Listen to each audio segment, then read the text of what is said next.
aquí o ven 92 anos. Chega desde un punto da Costa da Morte onde hai que decir que é unha verdadeira institución. Ele é Pepe do Fieiro, o que pedimos é un aplauso antes de coñecer máis del para Pepe. Pepe do Fieiro é a persoa, din que é a persoa que mellor coñece o Monte Pindo. E non só coñece o que é a historia do monte, senón tamén as súas lendas. E, aos seus 92 anos, vese que está en plena forma, que toda a semana sobe ao monte para facer de guía.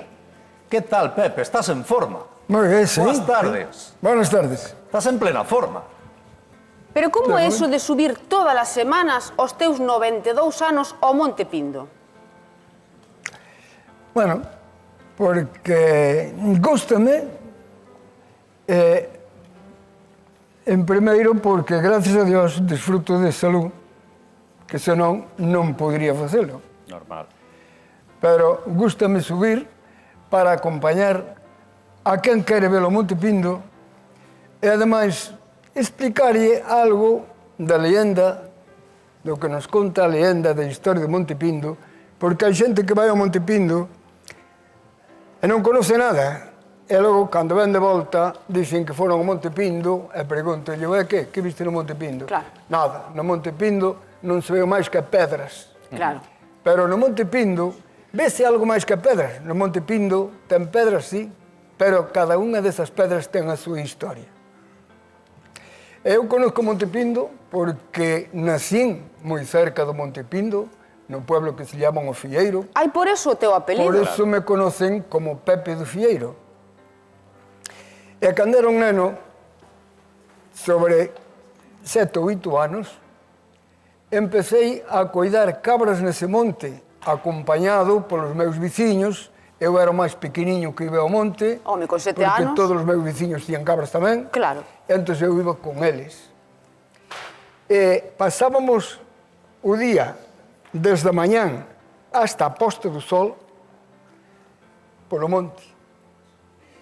Porque estábamos todo día co ganado. Claro.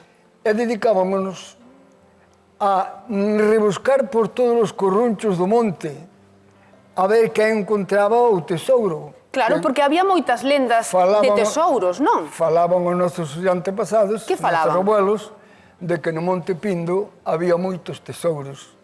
Porque no Monte Pindo viviu xente durante moito tempo. Sí. Parece ser que eran ricos, que tiñan moito tesouro, moito ouro. Pero eso din as lendas. Según as leyendas. Pero ti buscaches, e como a ti os teus amigos da infancia, Pero non atopaches atopou. algún tesouro.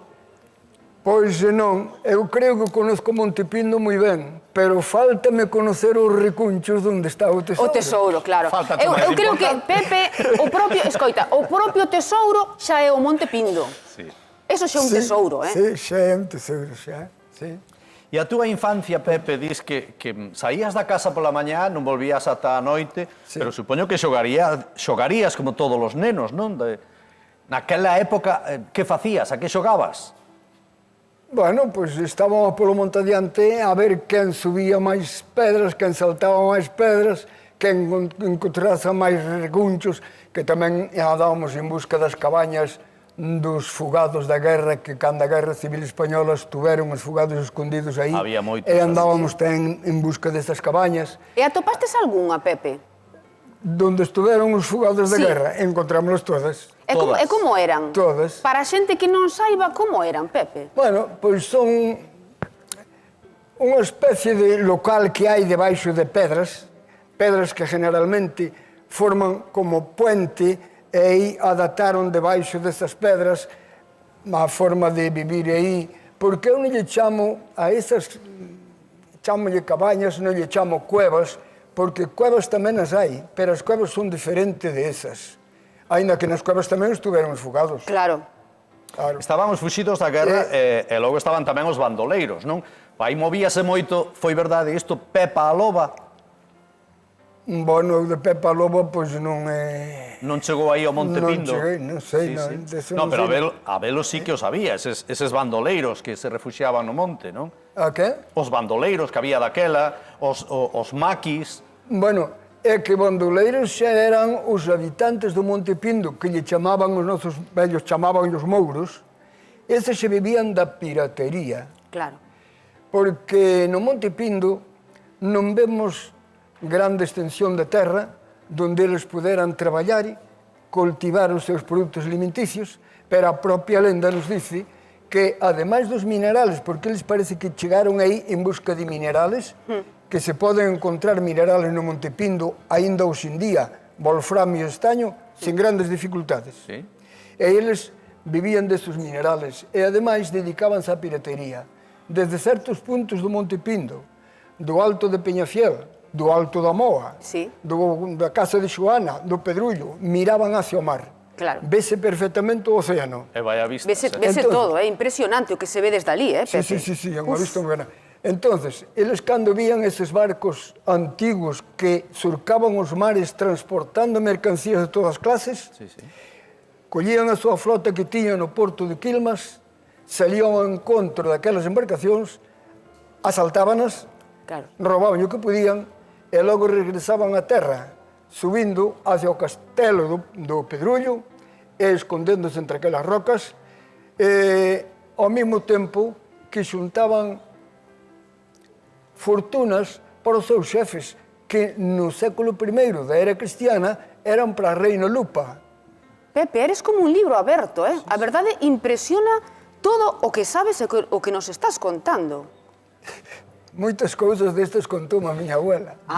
Iso é bonito, dice que se vai xa había- transmitindo de xeración en xeración Sí, sí. e que ti agora Esperanza- tamén lle podes contar aos teus netos. Transmitindo de xeración en xeración de avós a netos o que se foi transmitindo sen escribir nada. Claro. Dice Pepe que xa había habitantes no Monte Pindo antes de Xesucristo, pero que non se ten moi claro é de onde procedían eses habitantes. Non, porque o Monte Pindo ten moita historia, pero é pouco conocida. E é pouco conocida porque non existe un documento da antigüedade que nos explique o que ocorreu a través dos séculos no Monte Pindo. Logo, Dice que si se gregos, se celtas... ben, Pero eso... ti pensas... ti decantaste máis polos mouros. Por qué? Sí. Por qué? Bueno, porque os nosos antepasados chamaban mouros. E ainda que o padre Sarmiento e Otero Pedraio dixeron que os nosos antepasados lle chamaban mouros simplemente porque era xente forasteira. Pero os nosos antepasados sabían que por ser forasteiros podían ser mouros ou non. Claro. Entonces, eu consultei o dicionario da lengua castelana Anda. e o dicionario dice, o término moro, Sí. dice, moro, natural del norte de África, donde se encontraba la antigua Mauritania, hoy Marruecos y Argelia. Entonces, eso para min quéreme dicir que os nosos antepasados chamaronlle mouros non porque foran forasteiros, senón que porque eran de Mauritania. Claro. Se nos fijamos noutro pequeno detalle, cando estallou a Guerra Española no pasado século XX, no ano 1936, chegaron ao Ézaro as Forzas Armadas. Sí.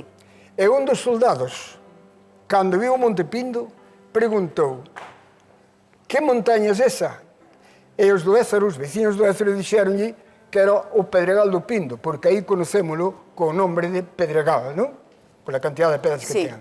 Entón o soldado ponse mirando ao Pedregal e dice: Pedregal de las riquezas, Pedregal de las fortunas, Pedregal de los tesoros, Pedregal de los encantos.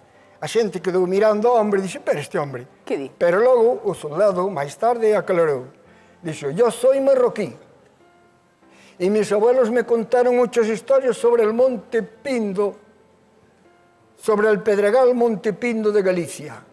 Y me dijeron que nuestros antepasados estuvieran aquí y que tenían mucha fortuna. Anda. Y que fueron expulsados. Y cuando fueron expulsados, no les dejaron llevar nada de lo que tenían.